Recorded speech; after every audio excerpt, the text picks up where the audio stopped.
Assalamualaikum warahmatullahi wabarakatuh. Halo, perkenalkan nama saya Amiratul Subaidah, biasa dipanggil Amira. Di sini saya dari kelas 1C Program Studi Pendidikan Informatika di Universitas Trunojoyo, Madura. Saya akan menjelaskan sedikit materi tentang teori kognitif. Apa sih teori kognitif itu? Teori kognitif adalah teori belajar yang mementingkan proses belajar dibandingkan dengan hasilnya.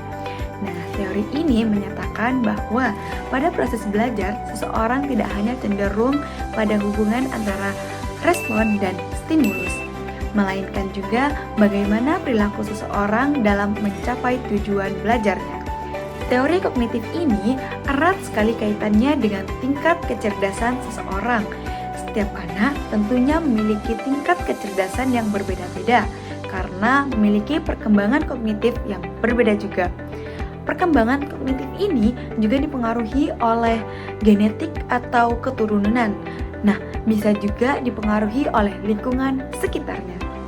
Salah satu tokoh penting di teori ini adalah Jean Piaget yang mengatakan bahwa anak-anak belajar melalui berbagai tahap perkembangan, yang artinya cara berpikir seorang anak kecil berbeda dengan remaja, begitu juga remaja berbeda dengan orang dewasa. Piaget menjelaskan bahwa siswa memiliki skema, yaitu pola pengetahuan yang sudah ada di kepala mereka. Selain Piaget, ada Bernard yang menekankan pentingnya siswa belajar dengan cara menemukan sendiri, bukan hanya diberi penjelasan. Nah, ada juga Ausubel yang memperkenalkan istilah pembelajaran bermakna.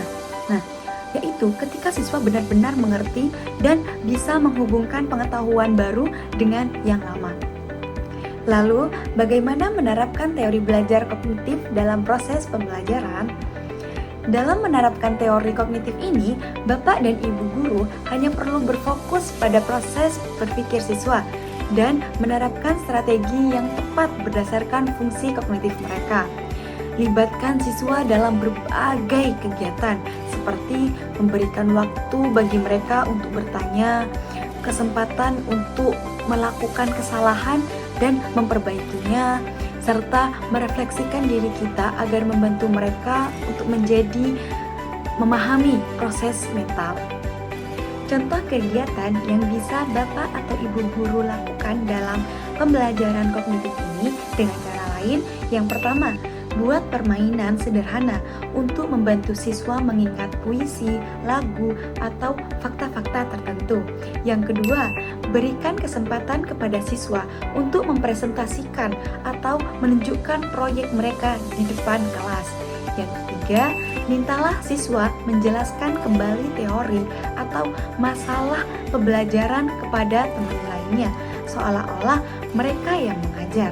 Yang keempat, tuliskan beberapa pertanyaan di papan tulis, kemudian minta siswa untuk menjawabnya dan diskusikan bagaimana cara mereka berpikir saat mereka menemukan jawabannya. Proses belajar kognitif juga terjadi menurut pola tahap-tahap perkembangan tertentu sesuai dengan umur siswa. Nah, proses belajar terjadi melalui dua tahap, yaitu asimilasi dan akomodasi. Asimilasi adalah proses ketika siswa memasukkan informasi baru ke dalam pengetahuan yang sudah dimiliki tanpa harus mengubah struktur pengetahuannya.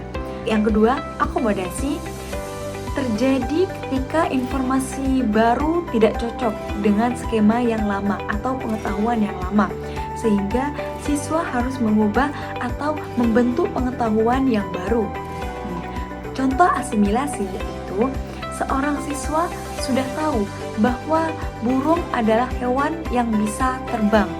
Nah, kemudian contoh akomodasinya yaitu guru memperkenalkan hewan pinguin, kemudian menjelaskan bahwa pinguin adalah burung meskipun tidak bisa terbang.